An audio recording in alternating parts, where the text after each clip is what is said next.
No, thank you. Sleepy. Come back in an hour. Need sleepy. Please go away. Let me sleep for the love of God! It's now time for the Billy C. Morning Show, part of the Billy C. Boxing Network. Interact with the show at BillyCBoxing.com. And we're coming to you live from the Billy C. Studios in Lake George, New York. I'm Bill Caliger, and it's time for the Billy C. Morning Show. Good morning to everybody, or whenever you're watching or listening. Glad to be part of your morning or day. Special shout-out goes to all of our viewers on Fight TV. And if you don't have Fight TV, don't worry about it, because you can get it on your handheld. That's right. Just go to fight.tv. That's FITE.tv/Billy C. Download the app today and watch us on your phone. That's right. It's that simple. Fight.tv/Billy C. Today's show, she's being brought to you by Sal's Neighborhood Pizzeria and Italian restaurant located in beautiful St. Simons Island, Georgia. Check out the website, www.salsneighborhoodpizzeria.com, or give my man a call, 912-268-2328, 912-268-2328. Find out why I drive all the way to St. Simons to get a slice of pizza. I ain't kidding you. 912-268-2328. Today's show is also being brought to us in part by the Turning Stone Resort and Casino and their next boxing event, which is Saturday night. David Lemieux against Curtis Stevens. It's an HBO event. I want you to be there. You know why? Because I'm going to be there. I'm going to be ringside. Get yourself some tickets right now. It's not too late. Visit the website, www.billycboxing.com, and click on the Turning Stone banner, which is on the right-hand side. I also want to give a shout-out to everyone that's looking to get involved in a sports fantasy game, or any sport you like. And here's the best part. If you sign up with our code, you can get it for free and win money. That's right. Lay out nothing and win money. Just go to our website, BillyCBoxing.com, and click the Fire Fan banner, which is right there on the left-hand side. Today's show is also being brought to us in part by Buy and Book. Tom Molyneux from Bondage, the baddest man on the planet, is available right now, where all great books are sold. You can literally get a copy of it right now by visiting BarnesandNoble.com or Amazon.com. Find out why we got a 5-star rating across the board. If you're looking to get a signed copy, don't worry about it. Visit the website, BillyCBoxing.com, and go into the book club section and follow the directions. Hey, I want to give a special shout out to WGIG AM in Brunswick, Georgia. We're glad to be part of their sports programming, and I just want to give a shout out to all of the listeners on WGIG. Coming up a little bit later, we have our Blast from the Past. It features former multi-division world champion Chris Eubank, Sr., that is. We also got Boxing Hall of Famer Larry Hazard joining us. Get his thoughts on the fight that took place last weekend between Keith Thurman and Danny Garcia. Plus, I got some other things to throw at him, including what I think Top Rank. You know, Bob Arum and Top Rank have been around, since the cavemen roamed the earth. But they're losing the battle. The PBC, something I thought, which I was totally wrong, that the PBC would not even be around today. They're really shifting it into another gear, and they're passing Top Rank. Top Rank announced a pay-per-view card, which I'm going to get into in a few minutes here, that has no business being a pay-per-view card. It just goes to show that the 80-something-year-old Bob Arum is not thinking it too clearly right now. And PBC is taking advantage of that thought process and passing them, leaving them in the wake. And speaking of Top Rank, Bob Arum has also announced that Manny Pacquiao will not be fighting Amir Khan. We'll be talking about that. And we'll also be talking about Floyd Mayweather's entourage van being torched in England, as well as his house being robbed while he's celebrating his birthday. That's coming up a little bit later. But first, joining me right now from St. Simons Island, Georgia, which you'll soon to be seeing his pretty little face right here on the show. Ladies and gentlemen, boys and girls, children of all ages, even you little tots out there that don't know what's going on. Please welcome Boxing Hall of Famer out of New Jersey. Well, I should say New Jersey Boxing Hall of Famer. And Guinness Book of World Record holder. And a restaurateur. And a pretty damn good pizza maker. And my buddy, I don't know what else to say, but Sal Rocky Senecola. Good morning, Sal. Hey, good morning, Bill. How are you today? Not too bad. Not too bad. Good. Well, How you doing? You said you didn't know what to say, but I think you just encompassed everything that needed to be said. I thank you very much. I think you're going to write my book.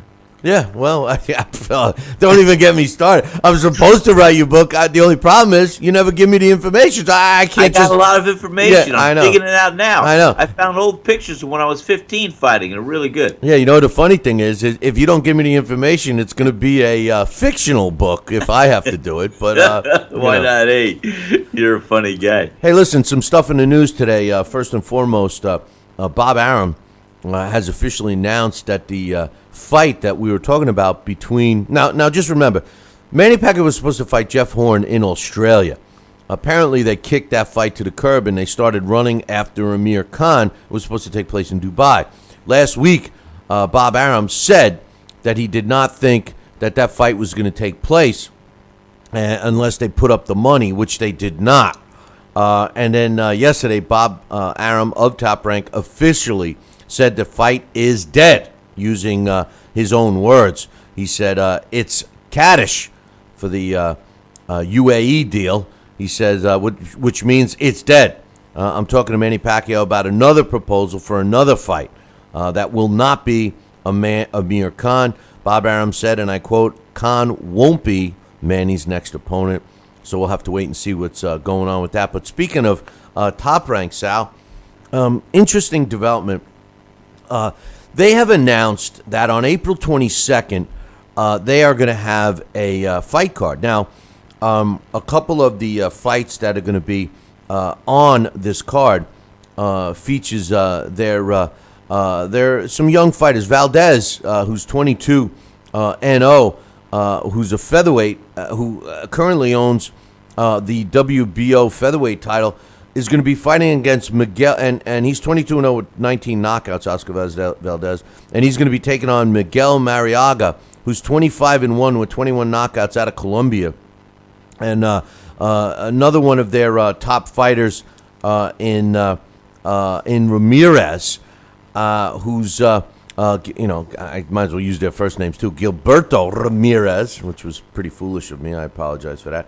Who will be making, he's 34-0 with 24 knockouts. He's going to be defending, which is his first defense of his WBO super middleweight title, against Max Burzak, who's 33 wins, 4 losses, and a draw. Jesse Magladeno, who also won a title, will be making his first defense of his junior featherweight title against Eldelson Dos Santos, who's 18-2. And the phenom out of New Jersey, Sal, will be making his pro debut, Shakur Stevenson, who was our bright spot for the Olympics this year. He won the silver. Here's the thing. It sounds great, right? Sounds great. Three great fights. Sounds great. Yeah, less filling. No, wait. That's something else. No, the fluff with the stuff. This is the stuff or the fluff? It sounds great, right? We get to see these young fighters. And Bob Arum said, and I quote, the fighters we will showcase on April 22nd are the brightest young stars.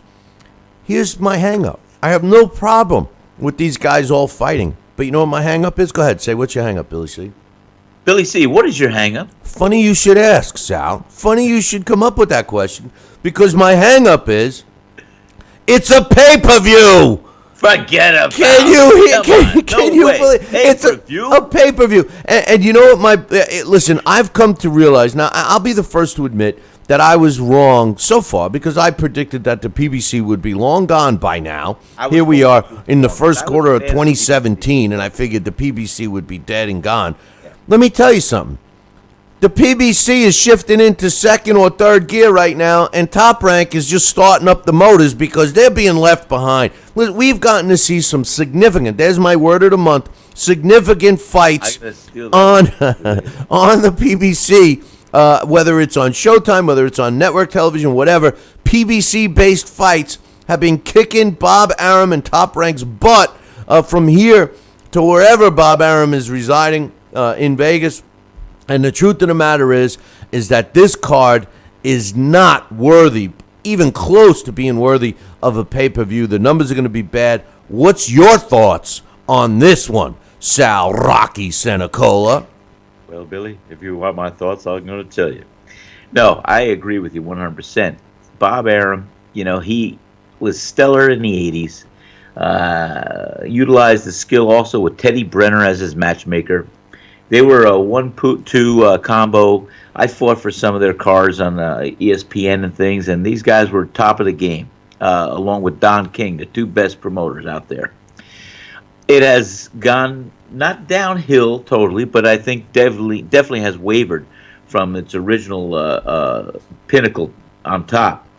And the PBC definitely chugged along. We thought it was a shell game at first. We thought it was a little shifting of the funds and just giving what everybody wanted for the initial startup. But if you see it, the PBC has been working internally with the gearbox there to make sure that everything comes to the surface. And they're doing some good things here to make that all happen. And I applaud them, and I'm glad. And I think this is one of Bob Arum's last plights to try to resurrect or continue some kind of legacy with his top-ranked promotional outfit. I just don't see this being a big success, though. He's got to change gears and think fast. Well, you better get a good think tank crew in there. The thing is this. The PBC invested all that money, and we got Ugats. We got Ugats for that money. But now, without the money being tossed around, it appears that Al Heyman and the rest of his cronies are starting to put together real fights, significant fights, if you will. And, the guys that are fighting, the guys that, don't throw minutia at me, the guys that are fighting, are significant. Oh, whew. Hey, anytime I say the word significant, drink a shot, and by the time this show's over, you're going to be wasted. But anyway. That'll be significant. Oh, boom, boom, boom. There's two right there. But listen. The truth of the matter is this. Bob Arum didn't want to follow that route. They kicked him to the curb. He started doing his own pay-per-views again, which was the case back in the day. You mentioned Don King. When Don King was doing the pay-per-views, it was King Vision and all this stuff. And it was a model that worked. But it's evolved. And although I think that we're going to eventually have to pay for everything, right now we're enjoying a lot of good fights, significant fights on network television and cable networks. And Top Rank, if they were going to unveil a pay-per-view card, Sal, that was kick-ass. I mean, if it was a great pay-per-view and you had, all these significant fights on the card, with guys that were fighting, known guys from both sides. Keith Thurman. Top contenders. Yeah, like Keith Thurman. Well, no, championship fight. Like the, if he had three Keith Thurman, Danny Garcia type fights, I would be the first to line up and buy. Even though I'm going to have to buy this one. But the truth of the matter is this isn't fair. It's going to fall on its face. It's not going to do well in numbers. I think that somebody's got to, break it to Bob Arum that this model just doesn't work anymore, Sal. No. And, it's great to showcase young talent, but you can't have it as the main event to showcase. You break them in on an undercard of a well-known fighter or big title fight. And that's how you introduce new talent. You don't showcase all of them at once and like, well, who's this? No. Right. No, I know. See, you got me. I was just pulling a Sal. I was typing something in the chat room. You know what? When I wander off in that chat room and then you pull me back in, I'm saying, where was I? What did I say? But no. But I see what you're typing too. But the truth of the matter, well, you're a delay. I'm not typing anymore. But the truth of the matter is, the thing is it shouldn't be a pay-per-view. That's the bottom line. It should not be a pay-per-view. I agree with you 100%, Bill. It's crazy. But hey, a couple of things I wanted to mention real quick. I got some emails to read. A good fight. Gervonta Davis, one of Team Mayweather's champions, now. He'll be also making his first defense of his title, his IBF super featherweight title, or junior lightweight, depending upon how you want to look at it. He's going to be taking Liam Walsh in London. Now, this is it's taking place May 20th. This is again kind of tied into what I'm talking about, Sal. Al Heyman and his cronies, and let's face it, Mayweather Promotions is part of that group. They are doing kind of what old school promoters used to do, and they did it quietly, and now it's so obvious. I was very critical of these guys and their showcase fights, which we saw for 2 years in a row. Absolutely. I mean, 2 years in a row, all we saw was showcase fights. But at least we saw them on vehicles like, cable networks that most people have, network television, and so on and so forth. And now they've positioned these fighters to fight in some real fights, significant fights, if you will. And here's the difference. They're going to other places. Like, I give credit to Gervonta Davis, who's out of Baltimore, to be going to London to fight Liam Walsh in London. Something that Bob Arum apparently is not willing to do. Hold that thought, boys and girls. We got to take a break. We'll be back in 2. The Billy C. Morning Show will be right back. Hey, fight fans, check out KOFantasyBoxing.com. KO Fantasy Boxing is boxing's only trademarked fantasy game. Check it out, www.KOFantasyBoxing.com. Select your own gym, your own fighters, track them through a season that can last from 3 months to a year, depending upon which league you join. You got to check this out, man. www.KOFantasyBoxing.com. Join it today. Again, www.KOFantasyBoxing.com, and tell them Billy C sent ya. Check out BillyCBoxing.com now, or feel the wrath of the mighty mustache. Oh, that hurts. Why are you doing that to my face? I hate you. That's BillyCBoxing.com. Consider this your warning. Now, back to the Billy C. Morning Show. Interact with the show at BillyCBoxing.com.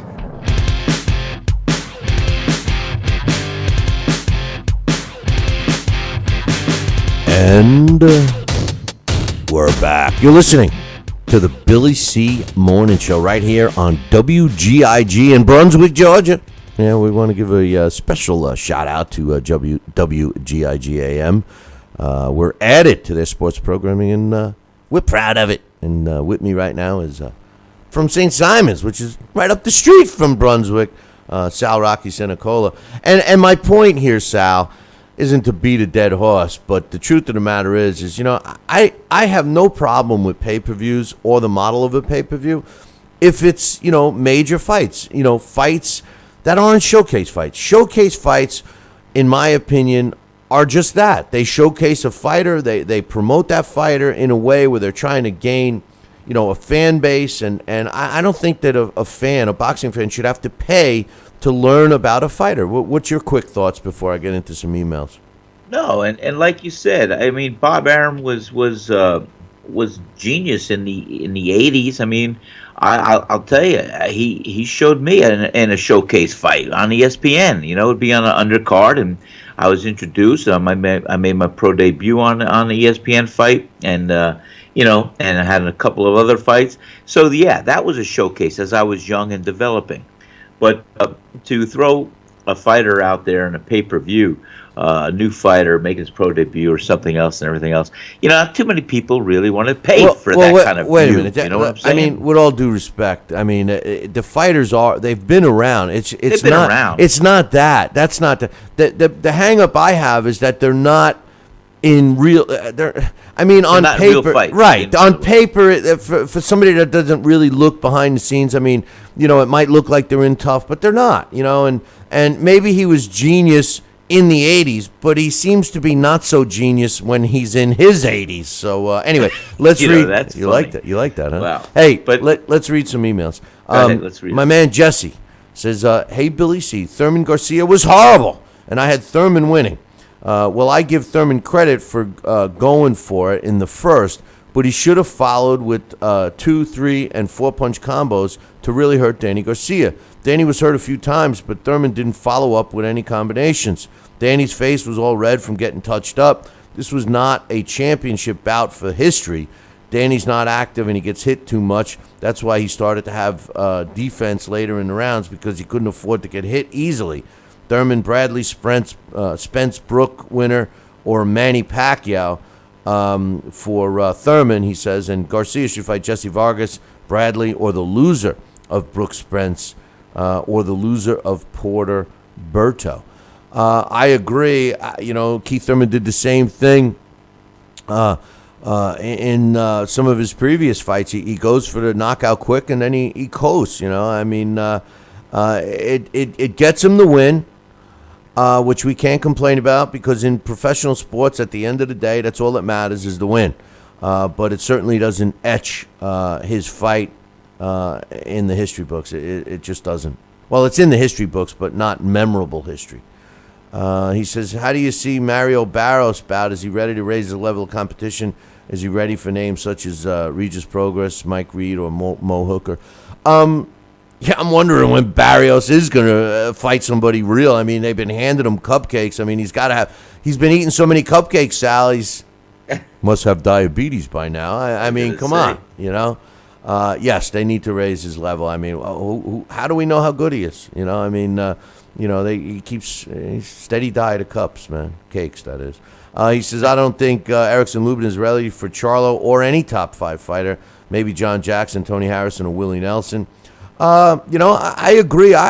Listen, I like Erickson Lubin, but he seems very raw still. And he also has been in easy. And, I saw even in his win, in his exciting knockout win this past Saturday, he leaves himself wide open. He lunges forward. It sort of looked like David Hay in there. I don't know. He says, he's got to develop a little further. Yeah, he's got the fight against Charlo. Tools. No, he's got the fight against Charlo. It was an elimination fight. Well, somebody's going to get eliminated. Well, I tell you what I was just going to say. In football they have what they call the prevent defense, and a lot of experts say the prevent defense prevents nothing. And I think these eliminators eliminate no one. But anyway, he says, is it important to follow the sport to understand? He says, Billy, it is important to follow the sport to understand the sport of boxing. For example, whenever someone mentions a name like Paulie Malignaggi to Connor, he says, who is that? Surely he doesn't follow the sport, so how can he pound his chest if he doesn't follow the sport? Most MMA guys don't follow the sport. Do you think that a downfall to them understanding the art of boxing? We talked about this the other day, right, Sal? I mean, there's a lot of fighters out there today that don't even follow the sport. So, I think if a fighter is focusing on his craft, I don't think it's as important as a fan should know the history of the sport and know the sport. I think a fighter should know the sport to a sense of who he's fighting and how he fights. But from a historical perspective, I mean, I would like to see them all know the sport, but I think it's more important for the fans to understand. What do you think? Well, like I said, that's a lot of the differences we see between the old days that you and I were fortunate enough to experience, and the new days, the contemporaries. We as fighters or fans, we wanted to learn the history. I wanted to see who was the first bare knuckler, who was the first Marcus of Queensberry rules, who was this, who was that, what weight classes, who leveraged, and we did. We went through that whole thing because at that time, I sincerely believed in my heart of hearts, I wanted to be part of that legacy. I wanted to be part of that history book. I wanted to be part of those whole things. Today, these fighters, to their credit, they don't need any of that. They just want to get in there and fight. They just look what they're going to do. They're honing in on their own craft. They don't care who came before. They don't care who's going to be after. And they just know the rules. They do what they can do, and they go and they fight an opponent. So they don't have to worry about all the other stuff. Hey, you know what? I can't I can't say one or over the other, but that's what you see today. The fighters just really know what's on the surface, but they should learn their weight division. They should learn the history, and they should learn the mechanics of how you become a world champion. Because if you're not in the game to do something like that and do something great, then don't waste your brain cells on being an opponent. You know, it's funny. Jesse Magladano, a fighter that is going to be on that pay-per-view I'm sick about. One time we did a week's worth of shows in Las Vegas, and Jesse was one of the guys that came into the studio, and we had him on the show, and I asked him that question: are you a boxing fan? And he was like, no, he doesn't even follow it. But I think you're right, Sal, because even though I said that it didn't matter, but I think you're right in a sense. When you think of Mike Tyson, he's the first guy that comes to mind. He was a student of the sport. I mean, he sat and watched old fight films, and I think fighters can pick things up, especially from the all-time greats. So yeah, I'm flip-flopping. I'm pulling a political move. I'm flip-flopping, and I'm you I'm and me agreeing both. with We're you. going to go to politics one day. I'm agreeing with you. Anyway, I got you this time. Hey, I agree with you this time. Yeah, there you go. Yeah. Don't you want to be neutral on that? Anyway, my man Joel has a question for Sal. Oh boy, and here Sal, we go. we only have we got the T-shirts in. I'm gonna get some out as soon as I get them organized. Listen, we only got a few minutes. You know how you like to expand on things, but I do. He says, Billy C, this question is for Sal. Sal, you were kind enough to send me through Facebook yesterday a fight from a year before I was born. It was Sal versus Glenn Sample in November of 1983 in Atlantic City. I also noticed that Larry Hazard was the ref for that fight. I was curious if Sal has known Larry longer than you, meaning me, and if he's as close with Larry as you are. I noticed Sal got a big ovation being the local guy that day. How did that fight get televised? Was there extra time because the prior bout ended early? Nonetheless, I was glad to see it. Sal looks the same. Oh, here's the ass kissing. Sal looks the same as he did in 1983. He says, I sure you look the same as you do now, Billy C., as you did in 83. I don't think so. And if you look closely, neither does Sal. But Joel's my new best friend. Are you kidding me? Oh, God. Joel, thank you, man. So you got televised because you just talked about this fight. You were the co-main event, right? Yes, this was a fight. It was so funny. It was put together. Like I said, I made my initial pro debut on ESPN with Top Rank and Bob Arum, and that ended in a no contest when I had a butt and I received 63 stitches. And in Jersey, if you receive a cut, it stops a fight before the end of the third round. It's a no contest. That's how it was ruled. I made my re-debut, if you will, on ESPN, and I knocked out a fighter in the first round. But then I had an opportunity when my career was a little stale. I went back to the well with Top Rank and Bob Arum, and they put me back on an ESPN show. It was a event that Kenny Bang Bang Bogner, who was Top Rank's main event fighter, I think, at that time, and he was going back and forth between Don King and Top Rank, was showcasing that fight, I think, against Michael Brown. And I fought this guy, Glenn Sample, who came out of the Marines. He was a tough fighter, whatever. And that's how that fight got showcased there. And Joel's original question that I evaded. Exactly. and you're successfully now I got to move the other emails to the back of the show because But go ahead, answer the original question. Bang bang. It was basically how they were showcased fighters there, and I got on that show, and Richie Giacchetti came to my corner. It was the first time. Richie Giacchetti and Sylvester Stallone were looking to put together a package with some fighters, which they ultimately did, including Aaron Pryor, Vinny Curto, Lee Canalino, and myself. So Richie Giacchetti was showcasing and coming out to look and work my corner, along with Johnny Torres. And basically, I knew Larry Hazard from way back when. Larry Hazard, back in the 70s, actually was one of my amateur boxing referee. Larry Hazard, as you know, Joel, has had a stellar career. I mean, he goes from being a principal of a high school, and he was, I love Larry. He was referee, top-notch referee in the amateur ranks of boxing in the Jersey program. He became a professional referee, professional judge, professional this and that, Hall of Famer. And yes, I've known Larry Hazard probably since 1975. Now, am I as close to Larry as Billy? No, I think Larry and Billy have had more time shared and have drank from the cup of union, what boxers usually do, and have shared a lot of time. But I do love Larry Hazard. I respect Larry Hazard, and I'm honored to be in his presence at any time that I have that opportunity. No. They're all in the chat room. They're all applauding you, and it's just so sickening with you. I mean, come on, man. Hey, man. And Willie just said in the chat room, Sal's got an amazing memory for detail. Oh yeah, come on in August down to St. Simon's when we have our week. Yeah, you'll see Sal's. Ask my man Max about his detail. I mean, everybody that works for Sal knows every fight that Sal ever had. You know why? Because he plays them over and over and over in this restaurant. Man, you know what happened? I'm telling you. Who was it? Einstein said you only use 10% of your brain. Man, I've been tapping into reserves ever since I stopped fighting. I tell you, man. Wait till you guys come down. And by the way, my memory is God has blessed me with a very good memory, and He's blessed me with a lot of great things. I really appreciate. By the way, make sure you drop me an email, Billy@TalkinBoxing, TalkinBoxing.com. We are doing an event.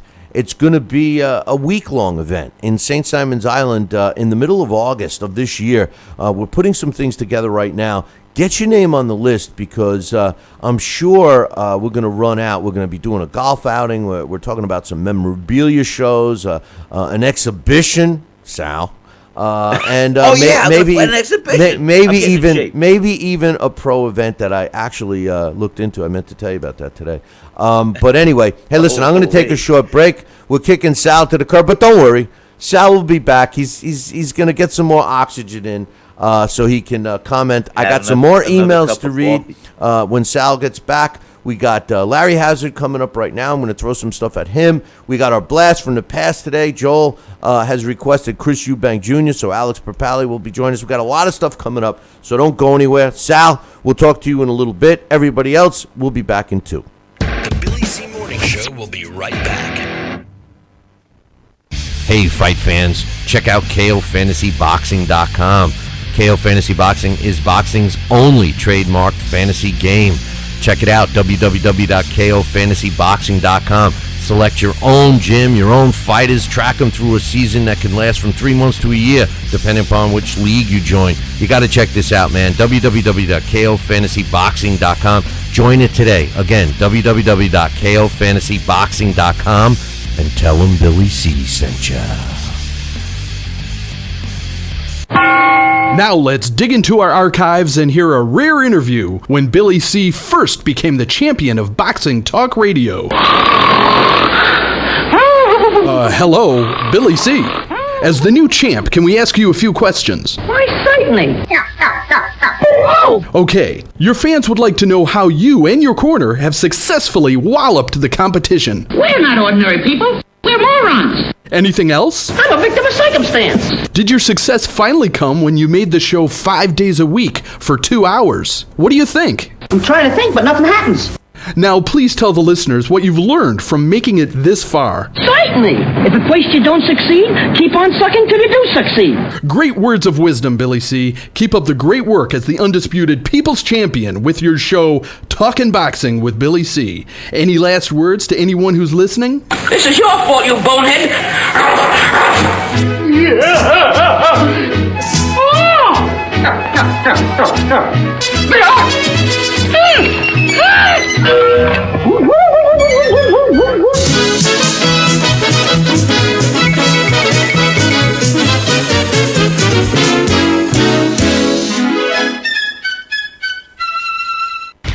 Check out BillyCBoxing.com now, or feel the wrath of the mighty mustache. Oh, that hurts. Why are you doing that to my face? I hate you. That's BillyCBoxing.com. Consider this your warning. Now back to the Billy C. Morning Show. Interact with the show at BillyCBoxing.com.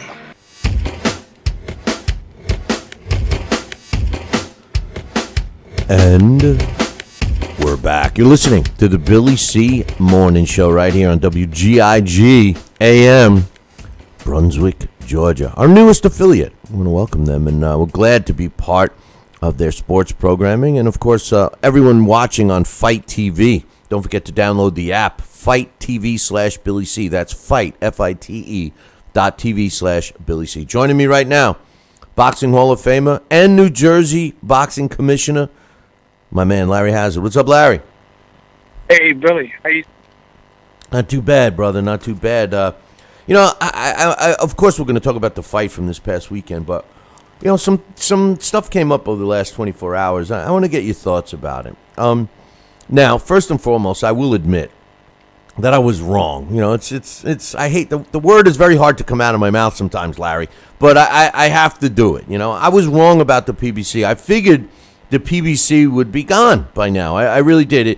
The writing on the wall didn't look like they would still be with us in 2017, the way the money was spent and the way stuff was dropping. And all of a sudden, we kick off 2017, and it seems to me that a lot of really good fights, not only have we seen already in a short time of 2017, but there's more on tap. And with the announcement of Bob Arum and Top Rank's pay-per-view card, which is April 22nd, featuring basically 3 showcase fights and then the introduction of your guy that you were so highly regarded, Shakir Stevenson, under his banner. It makes me say to myself, I think the PBC is shifting into another gear, and they're leaving Top Rank behind. What do you think? Well, there may be some merit to what you're saying, but hey, listen, Top Rank. Hey, Larry, you're breaking up really bad. Let me call you on the hotline, all right? Okay. All right. Okay. I'm going to get Larry back here in a second because he was breaking up, and I'm not sure if we if anybody else was hearing what I was hearing. But let me try and get him back on the hotline. We got the bat phone that goes from here right to my man Larry. So we'll see. Are you there, Larry? Yes. Oh, way better. Yeah, you we were breaking up. I didn't even know if you heard what I said. But what do you think? I mean, the PBC seems to be going up, and Bob Arum not so much. What do you think? Well, Bob, Top Rank, okay, they've been around for a long time, so you can never count them out. PBC, as you said at the beginning of the show, you were wrong. I was always a little bit in the middle, about that. Of course, I've always been high on PBC, and I'm glad to see what's developing. But I don't think that they're leaving Top Rank behind. Top Rank, you have to judge an organization like Top Rank on its past history. I mean, it's a great organization. It's been the promoter of some very, very, very outstanding, world-class, high-profile events. So you can never count them out.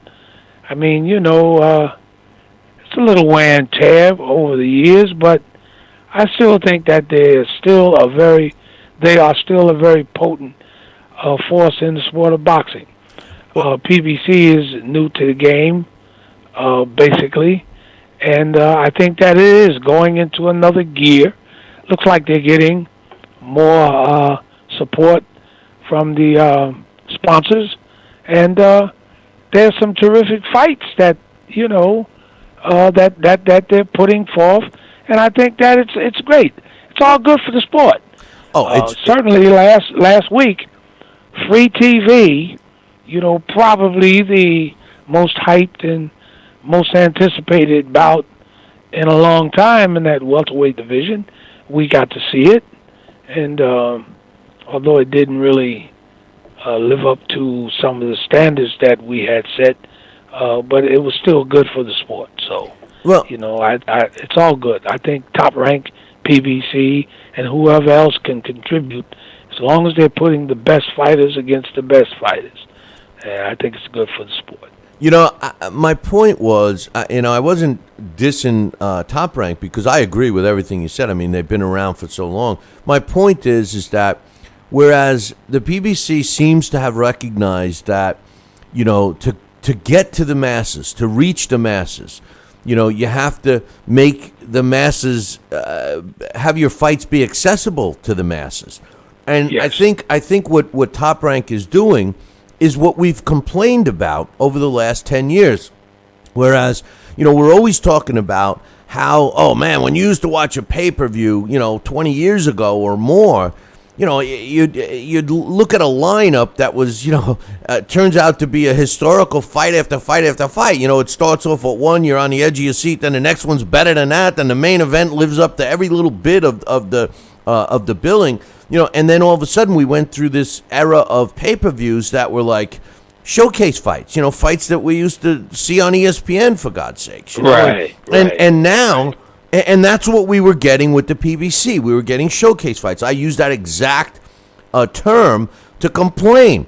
Now, all of a sudden, we're getting on the PBC, we're getting significant fights that matter. Like we're going to talk about here in a second, Thurman Garcia. That fight mattered.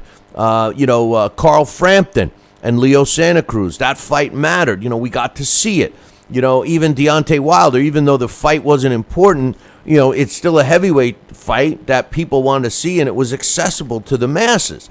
And here, Top Rank, where you would think, okay, any businessman would look and say, well, look at the numbers, look at this, look at that, now let me do something like that. And instead, he goes back to that model that we're all trying to get away from, that chased people away. And he didn't, the way I could justify it, if we saw, just for argument's sake, Manny Pacquiao against Mayweather and Deontay Wilder against Anthony Joshua, and you had three big fights like that, and it was a pay-per-view, oh, wait a minute, now I'm the first guy in line to buy it. But when you're putting, title holders against, guys that, showcase fights, and then, oh, by the way, you got to pay for it, I think it's bad for the sport. I think it keeps us in check when here we are, I feel like we're moving forward, that was my point. Well, the point is well taken. I see what you mean, yes. The point is well taken in that respect. And I just think that Al Heyman's probably listening. He's listening to the fans. I think that's what we're seeing on the PBC side. He knows that he's the new kid on the block. He knows that, or at least he suspects, that there's not a whole lot of people pulling for him in the business, okay, as was demonstrated by all of the lawsuits that came out, against him. So with that behind him, I think he's listening now to the sports fans, and I hope he keeps right on listening. I hope he keeps right on listening and keeps those fights coming, because that's what the fans want. And if he keeps doing that, our sport is really going to get back somewhat close to the level that it was. Didn't you feel it last week? Yeah.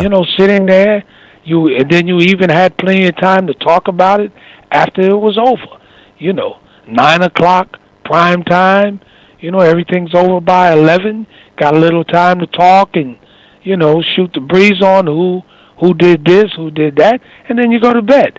Not sitting there for something that not even worth paying for, going in late into the next morning, 1, 2 o'clock in the morning, and it's all crap that you're paying for. You can't even stay awake. You can't even stay awake for that's what I'm saying. You go to sleep watching this shit. You got and not only that, you got to go back and replay it because you fell asleep. It's like all of a sudden you open up your eyes. It's around 11. You're like, what happened? That's exactly what I'm talking about. And one other little side note, and then we'll talk about that fight. Obviously Mayweather Promotions. I blanket that in with the PBC, and a good example of how they're going beyond and thinking outside the box. It was announced yesterday, Gervonta Davis, who just won a belt. He's now going to be fighting Leon Walsh. and they're doing it in London, which also shows me that the thought process of thinking outside the box here is they're saying, okay, where can our fighter make the most money? Where does it make the most sense? And their mandatory for that particular belt was Leon Walsh, and lo and behold, boom, the kid is fighting over in London. Something that we haven't seen here in the States. I mean, a lot of fights don't get made unless they're made in the kid's backyard. So I see some changes, Larry. And well, you see Errol Spence. He's getting ready to go over and fight Kell Brook. Exactly. See? So I mean, I don't think we would be having these conversations 18 months ago.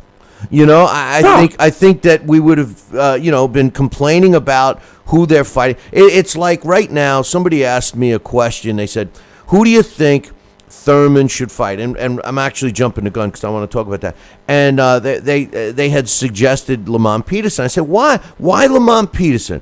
Here Keith Thurman is pounding his chest. He says he's the best welterweight. He just beat another welterweight champion. Why not let him fight the winner of Kell Brook, Errol Spence? That makes the most sense. Let those guys earn a shot against Thurman. Why would Thurman regret and pay Thurman? It's all about the money. Let him fight the big fight, but pay him for that. Why does Lamont Peterson get a chance? Lamont Peterson should fight the winner of Berto Sean Porter. Then that winner maybe fight the winner. I mean, that's the way it's supposed to happen. Then you always have the interest, right, brother? You got that right. See, you should be working with one of those sanctioning organizations. You know what I mean? To make this kind of stuff happen. But that's the way it's supposed to go. And when it goes that way, it demonstrates fairness. It demonstrates how the best should fight the best and prove that they're the best. See? And you can't. That formula can never be beaten. And this is what brings more and more fans to our sport, and this is what makes boxing the world sport that it is and what it should be. Absolutely. Yeah, and I'm loving that it's back on the world stage, and you're getting discussion, and you're getting promoters that are winning purse bids fair and square, and fights are going, and we all still get to see it, thank God for the technology and stuff. But we had you on as soon as the fight was over, and I appreciate the time, especially since we weren't able to have you on longer. But we all watched Keith Thurman defeat Danny Garcia. It's been able to settle in a little bit. I know you had said you scored that fight 116, 112, if I remember correctly. And like I said that night, after rewatching it, I did give an earlier round that I gave to Garcia to Thurman, but my score was just a little tighter. I had it 115, 113 for Thurman. But at the end of the day, my feelings of the fight were simply this. I felt that Keith Thurman basically tried to come out and end it quickly in round one, didn't do it, and then went to safety first for the next 11 rounds, and a win is a win is a win. But I give him all the credit in the world for the significance of the fight, fighting a top guy, unifying two of the belts, all that jazz. But the negative side, which I'm not trying to find one, but the negative side is it was a good fight, but it wasn't one of those historical fights that become etched in my mind. I'm sure I'm going to forget about this fight at some point, and people are going to have to remind me. What's your thoughts on the fight now that you've had some time to digest it? Well, I said it right out, as you recall, on Saturday. I said it right out that it was not an exciting fight. As we've gotten used to over the last few years, we've gotten used to these hyped fights being anticlimactic when it takes place. This was, I guess it takes second place to Pacquiao Mayweather in terms of hype and what we actually saw. But a win is a win, and it was a decent fight. It was a tactical fight. Thurman, fought the type of fight that he probably should have fought to win, and he did. In no way did Garcia. I only gave Garcia 4 rounds in that fight, and I expected Thurman to win the fight because I never felt, I was never feeling Garcia as a champion. I thought he lost to the kid, I forgot the kid's name, when he went down to Puerto Rico. They gave him a gift, okay? Herrera. He clearly lost that fight. Yeah, Herrera, okay? Herrera, right? Yeah, Mauricio Herrera. That's right. He lost that fight, okay? And so that convinced me that Thurman was going to beat him, and that he, I wouldn't say it before the fight, but it convinced me that he didn't have the tools to deal with Thurman, and Thurman came right out. See, Thurman established the turf right from Jump Street. When the bell rang, he came right out to let him know, hey, I'm in charge here. You know what I mean? And Garcia accepted the role. He started waiting. The instructions certainly wasn't getting to him if he was getting them, because I didn't hear any. He couldn't adjust.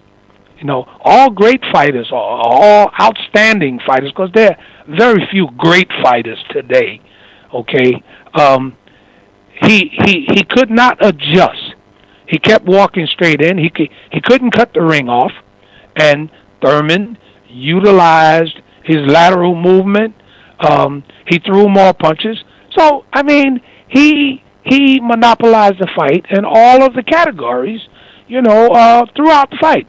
And my man, God bless him, Sugar Ray Leonard, he was being very kind, because in no way were there any comparisons in this fight to the Hearns-Leonard fight. In no way. How much okay? How much did they have to pay? How much did they have to pay, Ray, to sit through that torture? I mean, all I know is they had to pay him well, right? I mean, I mean, come on. I mean, how he did it, I don't know. I give him all the credit. I didn't think he had that much patience, and I mean, he just took that I mean, talk about falling on a sword, man. I mean, they must have, the trucks are still unloading the money at his house. They have to be, but, I was laughing. Billy, I was laughing. I said, Ray, come on, man. You're embarrassing me.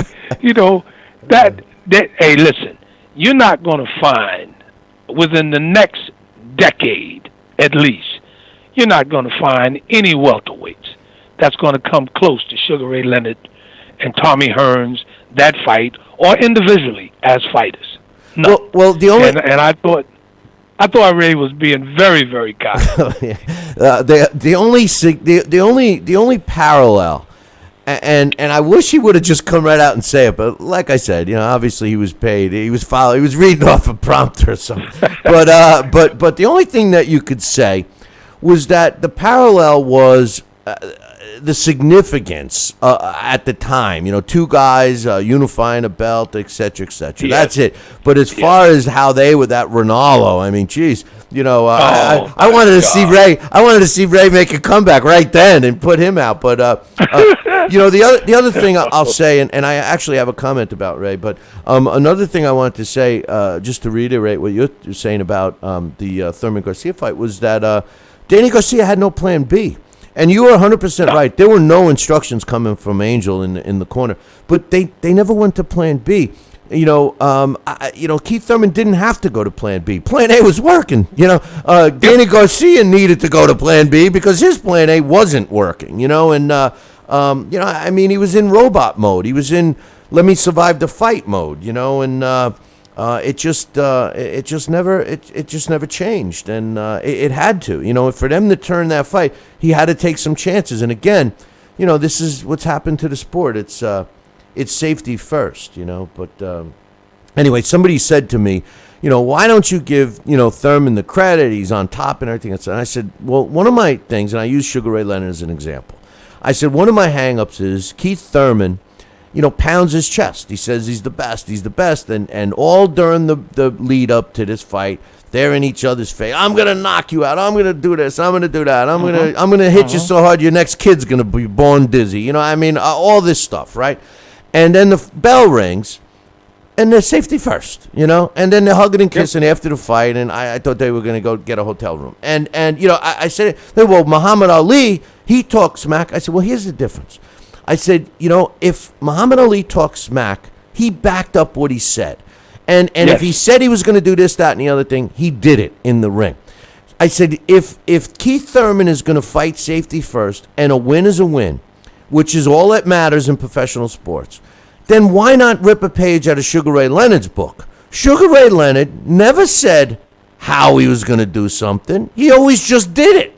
You know, and that's the difference. No one could ever criticize Sugar Ray Leonard's way of winning because he never said how he was going to do it. And that's what always made it different. If a guy doesn't pound his chest and say he's going to rip your head off and then comes and wins a snooze fest, that gives people like me something to criticize. If you don't say that, I can't criticize. What do you think?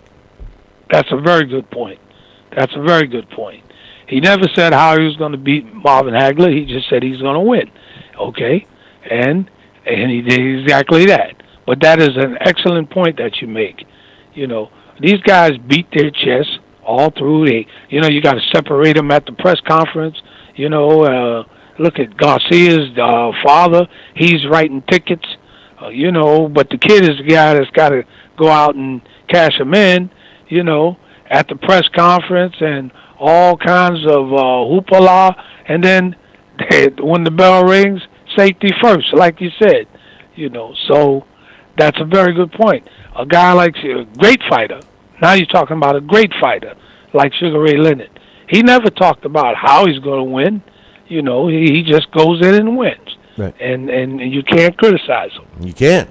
You know, I mean, you might be able to criticize a judge, a referee, or, you know, the guy in the third row for throwing popcorn, but you can't criticize the fighter because all he did is win. You know, how can you criticize a guy for winning, you know? But, hey, one last thing. And I might add, you know, Muhammad Ali, Muhammad Ali used to predict the rounds at which he was going to win the fight, and I would say 80% of his career he did it. He tried. At least he tried to do it. And when he didn't. tried. Absolutely. You know, the only fight that he had people really wondering what the hell he was doing was the Foreman fight. Even his own corner. You know, when he incorporated the rope-a-dope. Yeah, I mean that was something that he came up with on his own and kept it quiet though. You know, but anyway, one last thing I wanted to ask you, Larry, and we got to split. But David Haye gets knocked out by Tony Bellew in England, and you know. Not that I ever want to see a fighter get hurt, but I was kind of glad in a sense because David Haye, to me, has just, he's just used the public to position himself. I always thought he was a little overrated, you know, from the get-go, even as a cruiserweight. But I was even shocked, even though I think he was overrated, I was shocked at how he didn't even look like he was a professional in there, the way he was lunging. And I mean, he just looked barbaric, nothing even resembling a boxer. You know, he looked a lot like Derek Chisora. What was your thoughts on that? And I mean, do you think he's eroded that much, or do you think he was finally exposed? No, I think his skills were never really that great, Billy, you know. But I think he's really, really, his skills have just been, has eroded to the point where he should be considering, hanging him up, really. Again, because he's done it. Yeah, again, because, the way he looked the other night, man, I had someone make a comment that he tried to be like Bernard Hopkins. I said, well, it was unfortunate the way Bernard went out. I said, but, you can never make that type of comparison. Ever. Whether you like B-Hop or not, I mean. That's right, man. And just, I don't mean to cut you off, but I got a minute here. Deontay Wilder's people now want to fight Tony Bellew. And we got to see Deontay Wilder fight somebody else. I mean, by beating David Haye, that if they do fight Tony Bellew, basically what you have is a cruiserweight fighting a monster guy, and I don't think that helps Deontay, especially with people like me who's longing for him to fight a real fighter. I mean, he's yet to fight a real fighter. What's your thoughts if the next guy for Deontay is Tony Bellew? Well, no. The only way Deontay really gets me back, back in this corner, really, he's got to call out. He's got to call out Joshua, man. Let's go right. Let's go settle this heavyweight picture once and for all, because those are the two top heavyweights out there, I believe. Yep. Deontay Wilder, Joshua. Yep. Klitschko has had his day. Okay. We're gonna, the Klitschko situation is gonna be settled very soon. Yep. But Deontay, call out Joshua and let's get this over with, and then let's get the real heavyweight king back in the picture again and cut the bullshit. Exactly. Okay? And if Deontay Wilder fights Joshua and wins, then every one of these other fights he can fight. He can make his paydays. Yes. He could pull a Joe Louis. I mean, that's. But you can't fight all these guys before and pound your chest and say you're the best. He hasn't proven it yet. I'm glad you agree with me on that one. But hey, Larry, great as usual chatting with you. We look forward to talking next week. We got the David Lemieux and Curtis Stevens fight. We'll talk about. I'm going to be ringside for that one, and also. Leading up to the biggest fight in the middleweight division in some time, we'll also chat a little bit next week about the upcoming Triple G Daniel Jacobs fight, which I can't wait for that one either, my man. That's right. That's another one. That's a good starting one. Starting to feel the old sting again. Right? I know you got that one. Then you got the Joshua Klitschko fight afterwards. I mean, it's looking good. It's looking good. And all they got to do now is just put them on prime time television, free. Well, PBC's doing it. That was my point about Top Rank. Yep. But Larry, have a good one, my man. We'll talk next week. Okay, Billy. You too. Take care. That's Larry Hazard, Boxing Hall of Famer and New Jersey Boxing Commissioner. Hey, listen, up next, the blast from the past. But first, I'm going to take a break. The Billy C. Morning Show will be right back. Join us here for 2 hours as Billy and the gang do what they do best. Every time I start talking about boxing, a white man got to pull Rocky Marciano out their ass. Rocky Marciano was good, but compared to Joe Louis, Rocky Marciano ain't.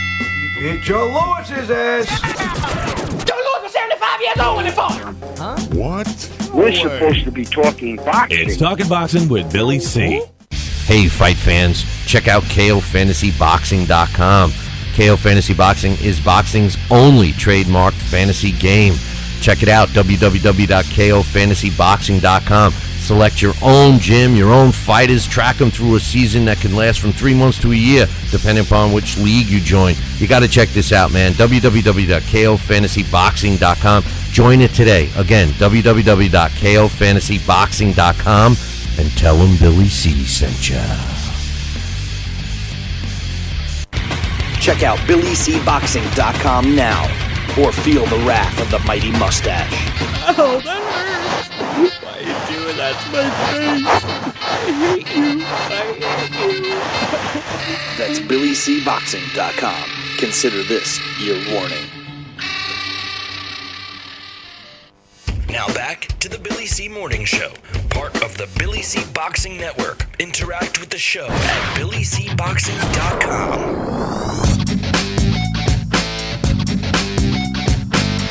And we're back. You're listening to the Billy C. Show. Glad you could join us.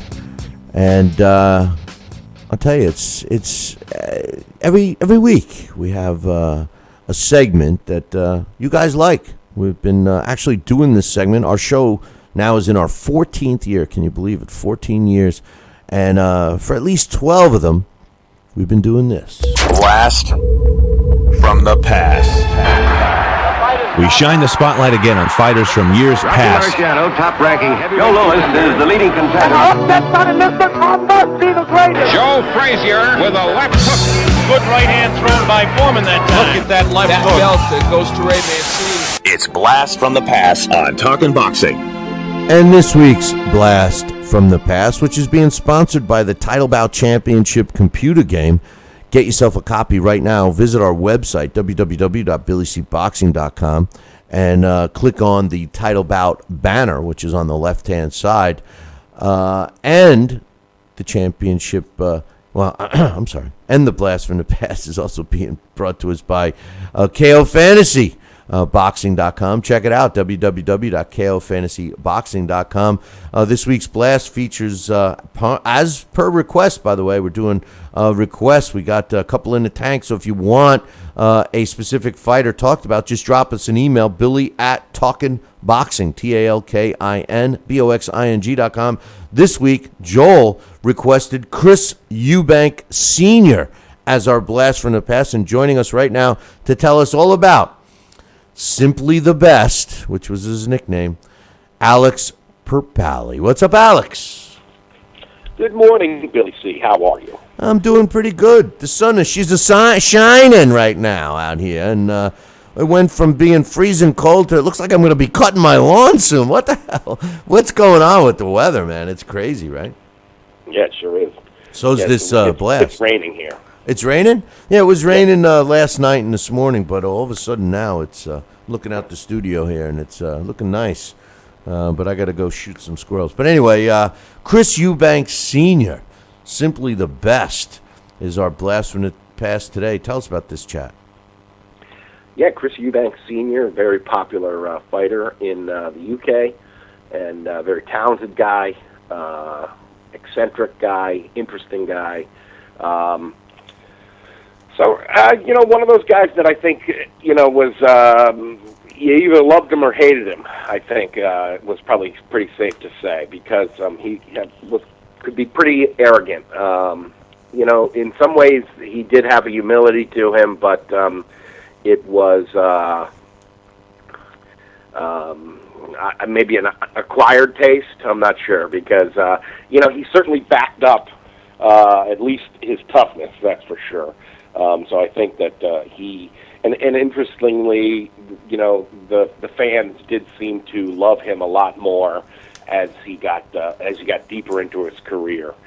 So maybe that was, the guys who might be a little too arrogant for some viewers, if they show real guts in the ring, they win over even the fans that don't like that kind of thing, like a humble fighter. But Chris Eubank was, or is, 5'10" tall. He was born August 8th, 1966, in Dulwich, London, in the UK, and he got started boxing. He lived in the UK for the first few years of his life, all the way into his teens, actually, and I guess he was a little bit of trouble at school. Supposedly, he got kicked out of school, suspended 18 times, was suspended from the Thomas Calton Secondary School in Peckham, England. Wow, he actually got suspended more than I did. Jeez. Yeah, 18 times. That's quite a record. And he claimed he was protecting kids from bullies, but who knows about that. Did I mention his full name is actually Christopher Livingston Eubanks. He eventually dropped the S, and just went with Eubank. He moved to the South Bronx in New York City at 16 years old, and he also had quite a few brothers, and one of the reasons why he got into boxing was just real intense sibling rivalry, and they kind of picked on him, and he wanted to prove something to them. He himself said that I was never a bad boy, I was a rude boy. But he got started boxing in the Jerome Boxing Club in the South Bronx, and he's an Orthodox fighter. He actually fought in the New York Daily News Golden Gloves, and fought right there in Madison Square Garden. A kid from England, and eventually turned pro at just 19 years old in Atlantic City, and he had a hell of a chin. But basically orthodox boxer with a pretty strong punch, and had some real dramatic battles in England, which we will get to. The funny thing about Chris Eubank is that you did mention that he moved to the Bronx. He fought in New York Golden Gloves, and won, which is pretty tough to do. It's definitely a nice little notch on your career. But he only fought when he turned pro in 1985. His first 5 fights were in the United States, and he never fought in the U.S. again. I didn't realize that until I was doing my research for this bit, because I followed Chris Eubank. I just didn't realize that his whole career, which spanned 13 years, only the first 5 fights were in the USA. Yeah, it's interesting, and I think that maybe that, even though he had a tremendous career in terms of British boxing, I think that probably suffers from that he didn't fight a lot in the U.S. and he didn't fight a lot of Americans. At least he suffers, in terms of when American fans think about his career. I think that that's probably one of the problems, that he might not get the recognition that he deserves. But if you watch the 2 Nigel Benn fights and the Michael Watson fights, they're definitely impressive. And he's certainly a former champion whose career is very notable. And again, I have to say, I feel like I should be honest, just like last week about cruiserweights. It's one of those divisions I have some prejudices against. Super middleweight is another division that I've always thought is a little less than thrilling. But there's been times, like one of the things I thought brought a lot of life into it was the career Carl Froch. I remember when I was, the 90s, early 90s, I had been a boxing fan for a good 10 years by now during Eubank's career, but I was trying to think, did he avoid Roy Jones? Was that a fight that we always wanted to see? I didn't look to see who some of his American contemporaries were in the super middleweight division, but you're right. I think that that's a knock on him, that he fought so often in England and not more often in the U.S. Well, similar to, Joe Calzaghe, Chris Eubank wanted to have his terms and wanted to fight at home in England, or definitely not in the U.S. And remember, Roy Jones was the same way. He wanted to call his shot, so that's why that never materialized.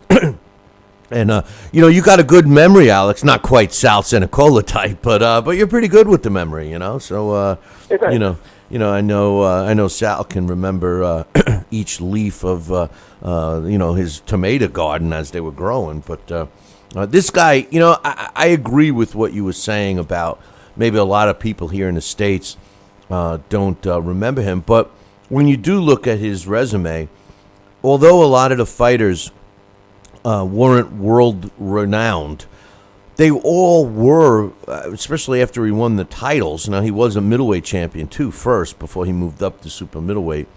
They were all the top fighters in the division at the time. I mean, he did fight Lindell Holmes, who was a top guy as well. Nigel Benn, like you mentioned, Ruganachi, I can't even pronounce his last name. I mean, he did fight the top guys. Oh, absolutely, and I think that was one of the things. He has a win over Tony Thornton again. That's another guy who was a top guy. That's a guy who Roy Jones fought. So they did have some common opponents. But yeah, it was definitely the first fight with Nigel Benn that really gave him tremendous credibility. It was a super fight in Britain, and it was for the middleweight title, the WBO middleweight title. It was soon after Nigel Benn had remember he stopped Iran Barkley. So that's one of the. I don't mean to denigrate British boxing or anything by no means. I mean, that was one of the things about it, was that Nigel Benn had won the title in Las Vegas. He had taken it from Iran Barkley. So there were certainly, it was absolutely a legit title for a world belt, and it was a tremendous fight. Real bad blood between them. Very good, very great clash of styles. Nigel Benn, who was much more of the wild man, brutal puncher, of a slugger, against Eubank, much more of the arrogant, properly dressed. Listening to him talk, there's a quality of him. He has the affectation of the upper class. He has a little bit of a lisp, Chris Eubank, and so the clash of styles with Nigel Benn, who was more of a crude type of a guy. It just made for a tremendous promotion, and the fight lived up to all the hype. It was a great fight, and Eubank actually stops Nigel Benn in the 9th round, stopped him on his feet. The referee rescued him, taking punishment. Well, I mean, Chris Eubank, he had a 13-year career. He was a world champion for 5 years. And in those 5 years, he fought. He was a champion for 19 fights. In his 20th fight against Stephen Collins, he lost his title, never to regain a title again. He did fight for a title again, but actually he did regain. No, I'm sorry, he didn't. He fought 19 times, lost his title at Steve Collins. Did get a rematch with Collins. He also got a shot at the title again against Joe Calzaghe, and moved up to cruiserweight against Carl Thompson. But after his 19 defenses in his 20th fight, he lost his title. But that's pretty damn good. I mean, 19 world title fights, or at least held the title for 19 fights, 5 years. That's pretty tough to do, Alex. Yeah, he has more successful title defenses than he was than times he was suspended in high school, so that's pretty good. One. He's got one. That is pretty good. That's quick thinking there, Alex. That's good.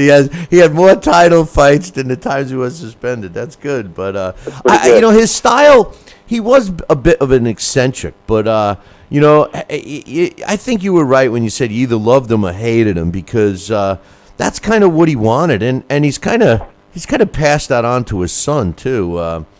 People either love Junior or they hate him. There's no in between. But tell us about Chris's style. Well, that's one of the things about him, is that he definitely, in terms of boxing, he was a big, strong middleweight, super middleweight, who was sort of a boxer puncher, and he did, just like Nigel Benn, who of course had the horrible tragedy of the Gerald McClellan fight, where he permanently injured Gerald McClellan in a brutal fight they had. The same thing, or similar thing, happened to Chris Eubank, where a fighter was permanently damaged by his hand when he fought Michael Watson. They had another amazing rivalry, and it led to two really good fights. And in the second fight, it was one of the times that Chris Eubank probably most defined himself, because he took an absolute shellacking. I guess he won the first 2 rounds or 3 rounds, and then Watson took over and was just hammering him, beating him from pillar to post. And in the 11th round, Watson put him down. And I believe that is the first time he was ever dropped. Well, all Eubank could think was, I got to get up. He knew he was going to lose, but he thought, well, I'm not going out on the deck, so I'm getting up. He got up and put everything in his mind into the next punch. He said, I'm just going to throw a punch. And as Watson came in to finish him, he lets loose a right uppercut and puts Watson down, and Watson is mostly out. And then the fight ends up stopping. I believe the fight ends in the next round, and unfortunately, a few moments later, Watson slipped into a coma. He spent about 40 days in a coma, underwent a bunch of brain surgeries, but he's in better shape than Gerald McClellan. He's able to walk and stuff, and he's not blind. They've become friends since then. But in terms of Eubank's style, they definitely said Barry Hearn, his manager, or long-term manager, he eventually splits with him later in his career after the Stevie Collins loss. But Hearn said that he was never the same fighter, as we hear happens to some guys, that not only did he have a hard time finishing, but he seemed to be a little gun-shy himself, because now he was sort of aware, in a real palpable sense of how much damage the sport could do. One of the other things that was interesting is early in his career, one of the reasons why he turned people off is that he seemed to talk about boxing with nothing but disdain. He referred to it as boxing is a mug's game. And in Britain, the sort of meaning of the word mug is sort of like a stupid or a gullible person. So he turned off a lot of fans with that as well. The one other point I want to make about the Michael Watson fights is, and this is, I think, and even though to me I look at this fight as his career as not being that long ago, even though it was. I think of the '90s as they happened yesterday. And Me too. And Michael Watson in June of 1991 challenged Chris Eubank for his world middleweight title, and it was a close, highly contested fight that Eubank won by a majority decision.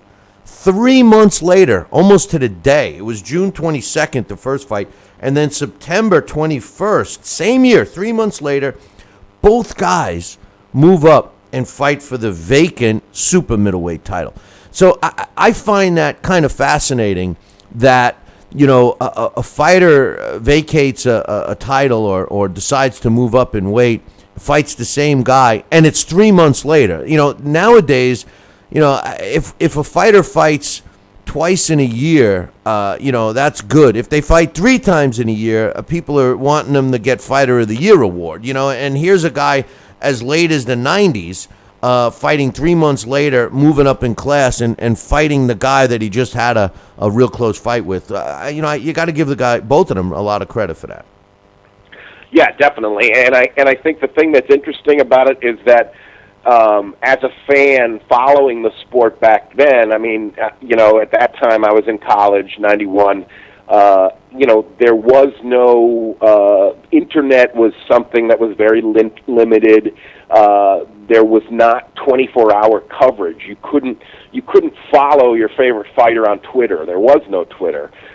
So the idea that the day-to-day consumption of boxing news was there was a lot less. And the thing that's interesting about it is they fought more often. So it was like now we have constant news, but they fight less. They fight far more infrequently.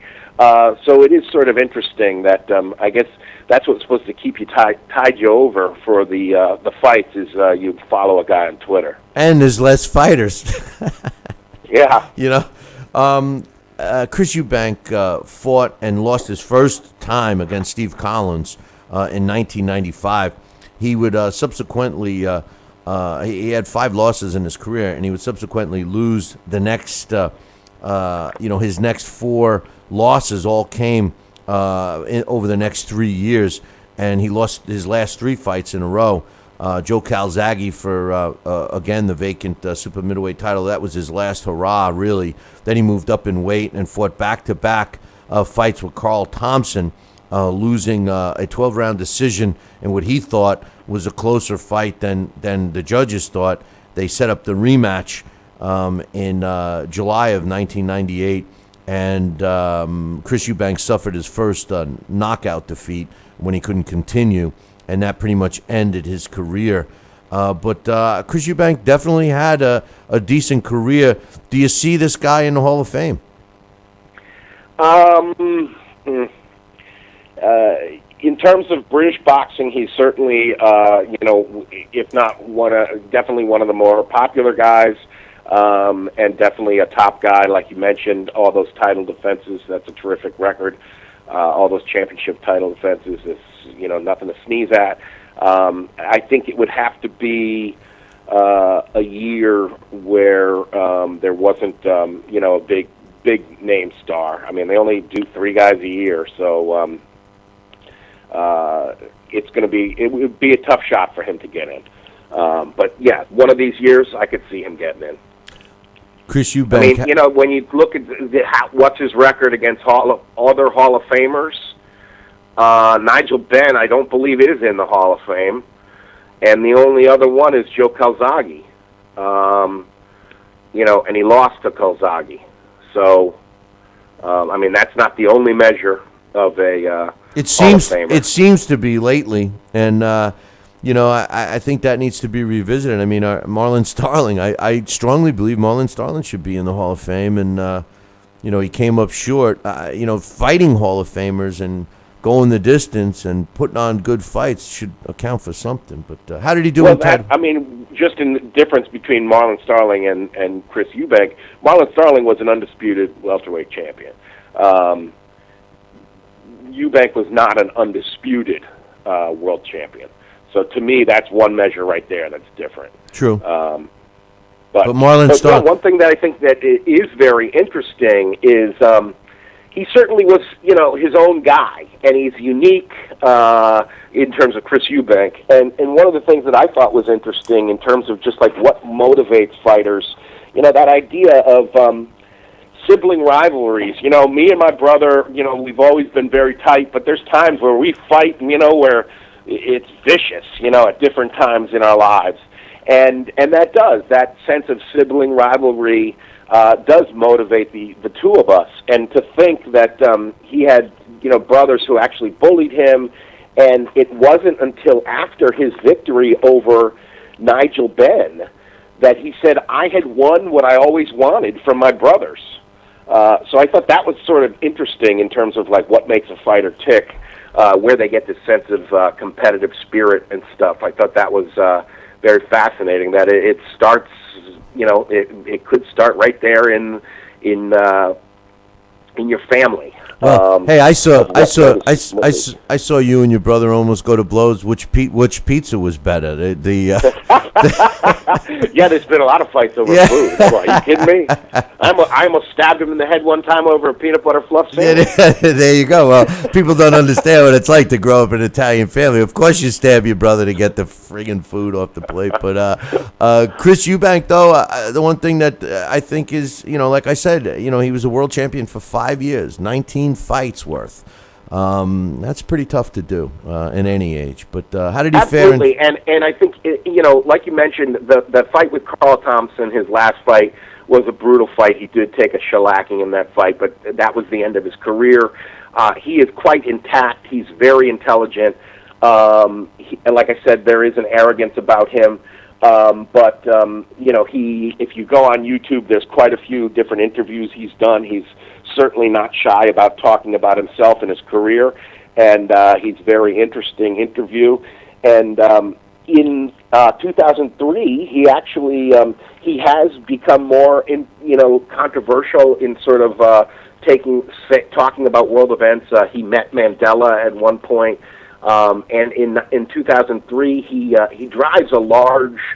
He owns a large American tractor trailer truck, and he staged a protest about the Tony Blair's the British occupation of Iraq.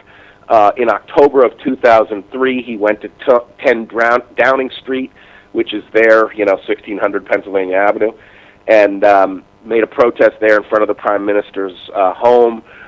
He eventually did get into trouble. He had, written all, statements against the Iraq occupation on the truck, and it wasn't until he backed into some person's car that he was actually arrested. But yeah, he is popular now. He actually is in the headlines again this week. He tweeted that he's thinking about one more fight with Nigel Benn. They never fought a rubber match. He had the one knockout over him, and then in their rematch, it ended in a draw. They're now 50 and 53, so the idea of them fighting again a third time is a little bit obscene. But that's the headlines of what's going on. He's still close to the ring because his son, Chris Eubank Jr., fights as a middleweight. Geez, I hope Sal Senacola was in the bathroom when you just said that, because he wanted a piece of that. But how did he fare again in the title bout game? In the title bout game, I put him in against the current number one super middleweight, James DeGale. And the first time they fought, DeGale, it actually ended in a draw. One judge had it 115-113 for DeGale. He was overruled by two other judges who had it 114 apiece. DeGale was down in the first round, and Eubank was then down in the eighth. So I had them rematch, and Eubank won a unanimous decision with no knockdowns. Scores were 115-113 twice, and 116-113 all for Eubank. When they fight 100 times, Eubank does get the better of him. He gets 49 wins, 33 defeats, 18 draws. He had 9 KOs over James DeGale, and DeGale is able to score 6 knockouts of Eubank in his 33 wins. Pretty accurate. Title bout is pretty. I mean, sometimes like the last one we did, I was a little surprised, but this one, I think Chris Eubank was. I don't know if he was simply the best ever, but he was one of the better super middleweights. So good job as usual, Alex. Chris Eubank, former world middleweight and super middleweight champion. He had a career record, 45 wins, 23 coming by knockout. He lost 5 times, was only stopped once, and that was at cruiserweight in his very last fight, or maybe not his last fight. We'll see. A couple of draws, a 44% knockout ratio. Chris Eubank, our blast from the past this week, and thank you to Joel for suggesting that one. And like we said earlier, anyone that wants to have Alex and I do a blast, just drop me an email, Billy@TalkinBoxing, TalkinBoxing.com. Hey, Alex, we got to take a break right now, so we'll look forward to next week's blast from the past. And I appreciate you spending some time with us Saturday after the Thurman Garcia fight. Any quick thoughts that have changed for you on that fight, or you pretty much feel the same way you did fight night? I feel pretty much the same way. I was a little let down in that it wasn't a little more competitive. I've watched, and quite honestly, I tried to watch the whole thing again last night, but I did fall asleep. The first time the Boo Birds, I started noticing them coming out was around the 6th round. I thought we had a really intense, interesting fight for about 5 rounds, and then it became a little bit of too tactical, too safety first. Was a bit of a letdown, but I think that any bad feelings about that will be banished from boxing fans' memories this week when we get Stevens Lemieux, because that's going to be a firefight. There's no way around it. Just both those guys have one gear and it's forward. And so I think Saturday night we're in for a fun one. But there's not going to be a post-fight show because you're going to be at it, right? Yeah, I'm going to be at it, and unfortunately we won't be able to do a post-fight, but I will write an article about the fight, and maybe I'll try and get some video of it too. So we'll see what happens. Oh yeah, you're going to have a fun time. That's really a good fight. Alex, thanks a lot, and we'll talk to you next time, brother. All right, Billy C. Take care. That's Alex Papali doing the blast from the past. Great job as usual. I'm going to take a break. When I come back, Sal, Rocky, Senacola, and myself will close the show. The Billy C. Morning Show will be right back. Part of the Billy C. Boxing Network. Broadcasting in all corners of the globe. On the web and radio. He would scoff at a stretcher, that man, I would think. Palla tagliata, messa fuori, c'è Pirlo.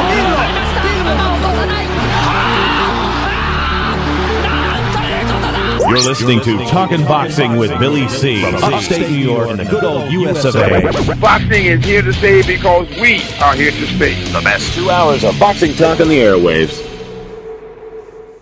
Hey, fight fans, check out KOFantasyBoxing.com.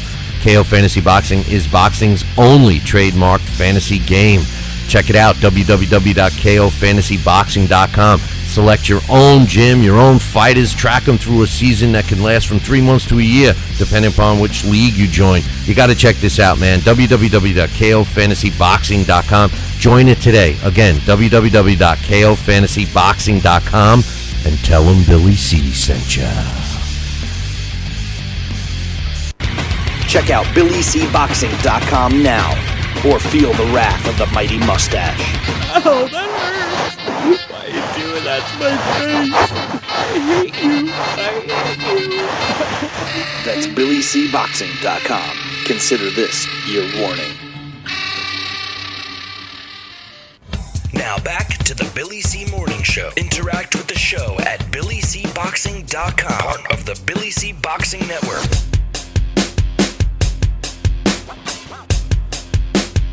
And we're back. You're listening to the Billy C Show right here on Fight TV and our newest affiliate, WGIG, in Brunswick, Georgia. Back right now, and I hope he's not training ever since Alex said that Nigel Benn and Chris Eubank may fight a third time in their 50s. Sal Rocky Senecola. I hope you were in the restroom or something when he said that. As a matter of fact, I was. Good. I listened to the whole show. Love what Larry had to say. I couldn't help but laugh when you were talking to Larry about the real inside thoughts of Sugar Ray Leonard, what he had to endure that night, having to compare his fight with Hearns to the one we saw last week. I cracked up. Like I said to Larry, the Brinks truck is still unloading all the cash that they had to pay Ray to keep his mouth shut. Ray had to be biting his tongue. Oh my God! let me get a couple other emails because these are right up your alley, actually. Boy, this first one's about the comeback. This first one is from my man Johnston. He says, "Good morning, gents." He says, "The fight on Saturday night." Now he's talking about the David Haye fight. He says the fight on Saturday night was entertaining. I had my wife Gemma and I were on the edge of our seats from start to finish. At one point, he says, at one point I thought Gemma was going to go into early labor due to the pure excitement that David Haye was going to get beat. Unfortunately, it seems that the general consensus of the British public is that he showed a warrior spirit, so expect his fans to continue banging his drum, which I did see that, and it's unfortunate, Sal, because, David Haye is such a BS artist, and quite frankly, just like Larry said earlier, he's been an overrated cat from day one, and his lack of skills really showed on Saturday night. Well, that was revealed, and that's what happens to some of the pretenders. They just get called out when they have to finally step up and sing the song or face the music. He says Tyson Fury has suggested that he's going to have a comeback in 9 weeks, apparently May 13th, if he can recover his boxing license from the British Boxing Board of Control. Then this is Johnston, predicting a matchup with David Price could be in the future. I must say I would be pleased to have him back. Love him or hate him, he definitely brings something to the heavyweight division. Yes, he has announced that he will be fighting on May 13th. No one else has confirmed it. And keep in mind, he does not have a boxing license. I was a fan of Tyson Fury. I didn't like a lot of his antics, but I was a fan, and it'll be interesting to see where he fits in the heavyweight division. I would think a good fight for him. I mean, does he want to fight a David Haye? Does he want to fight a Tony Bellew? Does he want to fight Anthony Joshua? I mean, is he going to go for a guy in England, or does a guy like Deontay Wilder go right after him, try and catch him early? I don't know. Time will tell. He says, good news yesterday, Gervonta Davis is taking on Leon Walsh. It's been officially announced, set for May 20th at the Cooper Box Arena in London. This should be a pretty even fight between these two southpaws.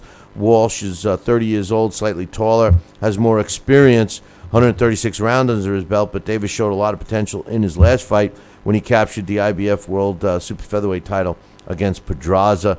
I think Gervonta Davis showed a lot. What are you doing? Are you playing a drum or something? I mean, gee, you're killing me here.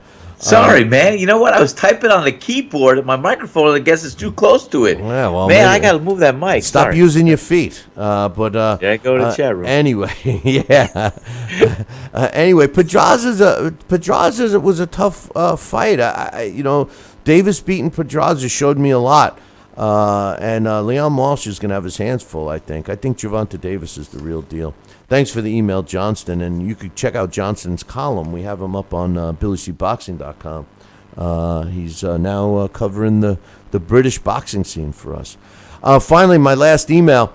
This is from Mike the Cup Man. You know Mike the Cup Man, Mike Rella. I do. He says, hey, Billy C. and Sal. It's Mike the Cup Man. He says, I just want to check in. It's like Raheem. Hey, Billy C. and Sal, it's Raheem. Yeah, I know. I see it's Raheem. He says, I just want to check in and see what you thought of last weekend's fights. I thought that Bello could have taken Hay out even earlier if he went to the body when he had him hurt and punched under, then come back over the top. It was a great fight, but Bello was too small to compete with Joshua and Wilder. I also thought that the judges got it right with Thurman edging out Danny Garcia, but both guys were a little too cautious. First of all, and then he says, check me out on pay-per-view on March 18th. I'll be working the corner of Danny Jacobs against Triple G. Talk to you guys soon. Yeah, we will check that out. We will be checking it out. And yeah. Like I said, Captain, I am giving Danny Jacobs a lot of credit for fighting Triple G. And should he win, which I don't think he will, but I do think he'll make it interesting. Should he win, I mean, this is a guy that would deserve all the props because not only does he work his way into this fight, but he chooses to fight a guy that no one else wants to fight. As far as his other comments, I agree with him. It did seem that Tony Bello could have taken David Hay out early. I think David Hay tried to take out Bello early and couldn't, and then was losing confidence and was lunging and trying to pick one-punch knockouts, believing his power was going to carry him through. I also believe that David Hay was knocked down another time that the referee called it a slip, but Bellew played his cards right. But the one thing you always got to watch out for, right, Sal, is that, if you have an opportunity to finish a fighter, finish him. Don't last it, right there. Because you never know what the judges are looking at, and you never know if you can get caught with something yourself, right? Absolutely. No, you got to finish a fighter. He's hurt, and that's it. And as far as his comment about Bellew competing against Anthony Joshua and Deontay Wilder, I agree with him 100%. I do not want to see Tony Bellew fight either Deontay Wilder or Anthony Joshua. Apparently, the word on the curb is that Deontay Wilder's people have already contacted Tony Bellew, as has Joseph Parker's people. So it appears to me that both Team Wilder and Team Joseph Parker are both looking for a fight against a much smaller guy in Tony Bellew. Now, we can't look at David Hay as being a legitimate threat to the heavyweight division because he never was, even when he had a belt around his waist. So, Tony Bellew, I mean, of course he'll take the fights. It'll be a money fight for him. But I don't think it does anything for the careers of Joshua Wilder or, Joseph Parker. And finally, as far as Mike's thoughts on the Garcia-Thurman fight, or should I say Thurman-Garcia fight, both fighters fought so cautious. And, like I said, I believe that, if you're going to fight like that, don't tell us that you're all going to go in and destroy each other, because then it gives guys like me and Sal content to complain about, right? Oh, absolutely. And like I said the other night, this was the fight of no's. especially from Danny Garcia's side. No cutting off the ring, no sense of urgency, no plan B. But here's the other no. I didn't see this from either fighter. I didn't see many exchanges or many combinations. I saw one punch at a time land, one out here, another right hand there. There were no thorough combinations being landed. And why might that be? Well, if you're fighting safety first, you're not deep enough in a pocket to land and exchange combinations. That's about it. Well, you make an interesting point, Mr. Senecola, Thank you very because much. I do that once in a while. I noticed that with a lot of fighters of today. Yes. They throw a punch or two, then get out of harm's way. This whole safety first, and that's, that's a good segue because that's Floyd Mayweather's fault. I give Floyd credit for being Floyd. Floyd was successful at doing what he does, but where I blame him for a lot of the bad things of the sport is because he was so successful financially, of course, because that's what these guys are chasing. Everybody tries to emulate him. And the truth of the matter is there's only one Floyd. If fighters would just be themselves and do what they can do what their assets and abilities are, and become proficient with that, they're going to do fine. To try to emulate someone else who was able to utilize his own assets, you might be fighting a losing battle. And like I said the other day, we never did see the best Floyd Mayweather. And because of his safety first, we never saw him. We never saw if the guy really, truly had heart. We never saw that. And to this day, I will never believe that Floyd Mayweather would have come back from adversity because I don't think he's got heart. I think he's got the bully mentality. It shows when he beats up women. That's what bullies do. They prey on weaker foes. And that was Floyd, in my opinion. But we'll never know. And that's a matter of opinion. And that's just my opinion. Speaking of Floyd, Oscar De La Hoya, because Floyd is really stepping up this Conor McGregor fight. I mean, he's really going out. And he wants this fight. And I believe that Floyd Mayweather wants this fight. And why blame him? It would be an easy $100 million payday for Floyd Mayweather. Everybody knows that, except for Conor McGregor and the UFC fans. And we did have an emailer email me suggesting that Conor would actually have a chance. But people have been asking Oscar De La Hoya what his thoughts were. And Oscar said this, and I quote, "Boxing is boxing, and MMA is MMA. They're two separate sports. A fight between Conor McGregor and Floyd Mayweather would be a complete joke. It would be an embarrassment for boxing if an MMA fighter were to go into the ring. It would be a no contest. It would be the same thing if a fighter went into the octagon. It would be an embarrassment for the MMA," which is a good point. "If McGregor gets inside a boxing ring, he'll be outclassed very easily by Floyd. McGregor has never fought a boxer, ever, in his entire life. In all seriousness, he should start off by fighting an amateur boxer, win a few amateur fights, maybe go on to win a Golden Glove belt or something, and then when you turn pro, he should fight 4-rounders in which maybe he'll get beat. But should he get the experience in boxing, then he can call out the best. You cannot be calling out a top fighter in boxing right off the bat." Not only couldn't I agree more with Oscar De La Hoya, didn't I say those exact words 2 weeks ago, Sal? You did. You did. Sal? Yes, I'm here. Do you hear me? Get away from the keyboard. Step away from the keyboard, Sal. I am. I'm sitting on my fingers right now. I'm sitting on my hands. Stop talking to him. All the guys in the chat room, stop it. You're killing me. Floyd Mayweather, we talked about this the other day. But the bottom line is Floyd Mayweather was in England doing a European tour, and he was in Birmingham last weekend, and he was doing a Q&A as he was, getting ready to be ringside for the Tony Bellew-David Haye fight. And while he was inside, one of his vehicles, now he has an entourage of vehicles. This happened to have been a van that was carrying his entourage, was torched. And an official statement by the police in England was this. They said police are investigating an arson attack on the vehicle parked outside a Birmingham hotel. No one was injured following the fire this morning at the Park Regis Hotel on Broad Street. Offenders smashed the windows of the vehicle, a people carrier, and then pouring accelerant inside it and set it on fire.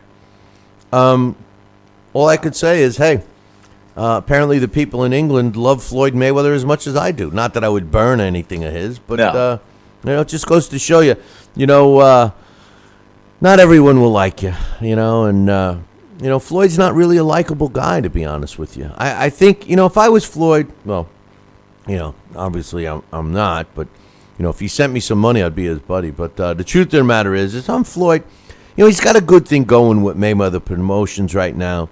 He's got a good ally in Al Heyman and Showtime. If I'm Floyd, I could position my fighters. If I was Floyd, he could position his fighters in a good position to make Floyd some money.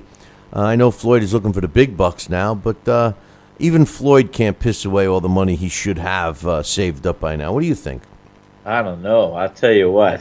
Who knows how much money he goes through and how much he spends on a daily basis. And, if he keeps doing it without having the insight to save it, I'm sure he's got to have some tucked away for that emergency. And I'm talking millions. As far as Floyd, like I said, I give him all the credit. He has the talent. It's a shame that he's never had to rise to the occasion, to the level of where we could have seen the very best Floyd. And that's the big knock there.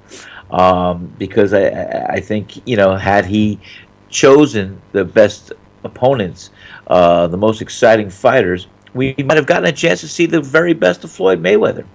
And also, I'm a big believer that you got to lead by example. I don't believe the lifestyle he sometimes leads is a good example of what people do and a legacy and everything else. So, there's a lot of potholes there and there, but, I can't ever knock the guy for his talent and his ability. It's just a shame that we never saw it. So, the real full extent of his talents. And I agree. I think, history's greatest fighters have all proved their worth by coming back from some type of projected catastrophe that takes place during a fight, a serious cut, a serious knockdown, crawling themselves, getting themselves back up on the feet, or losing, the majority of the fight and coming back and winning. That's what defines a champion. And I also agree with your analogy about Floyd, not picking the toughest fights. Now, people would argue that when you look at some of the names on his resume that they are, accomplished fighters, which they are. But the difference is when you fought them. What we saw this past weekend may not be one of those fights that will be forever etched in stone in terms of memories. It's not going to be a fight that pops into my mind. I'm not going to be thinking when somebody asks me about great fights, I'm not going to, Danny Garcia versus Keith Thurman's not going to pop in my head. I'll guarantee it. But the one thing we got to give credit to both of these fighters, Thurman and Garcia, is that they fought each other both in their primes. Something that Floyd has not done in over a decade. Has not, and all due respect, Floyd's not in his prime either. No. So I mean, but for a guy, again, it goes back to what I was saying earlier. If you're going to pound your chest and make statements, if you're going to say on a podium that you're going to knock this guy out and do this and do that, and then the bell rings and, you run around and you fight cautiously and clinch and hold, then be open for criticism. Sugar Ray Leonard never said how he was going to win. He just said he was going to win. In professional sports, a win is a win is a win. That's all that people care about. But when you put your neck on the chopping block and you start to open up doors that you can't, walk through, then you're open for criticism. And I think that when Floyd said he was the best ever, that was really the end of Floyd in my mind, because certainly Floyd Mayweather is not the best ever. And just because he's undefeated, and should he get his 50th win or even 51st win, And should no one ever make as much money as Floyd in the ring or even outside the ring, that doesn't make a fighter the best of all time. I'm sorry, it does not. And for all the young fans out there that think that you're only as good as your record, that may be a Bill Parcells quote for the NFL, you're only as good as your record. But in boxing, that's not so much true. You know, some of the greatest fighters in the history of the sport lost their first several fights. And it turned out to be Henry Armstrong is the first guy that comes to mind. I think he was 1-3 in his 1-3 in his first 4 fights. So, Sal, any final thoughts, my man? No, I think we recapped it, and I loved the show. I liked hearing from Larry Hazard and Alex Rapali. I think it was great. Great segments today. They spoke of all the stuff and not too much of the fluff. They were significant today. So it was significant. And for all of you that were drinking a shot every time I said significant, you're probably, you better call a cab right now if you're not at home. So. Anyway, hey, don't forget to tune in next time. Same bat time, same bat channel. Until then, ciao, baby.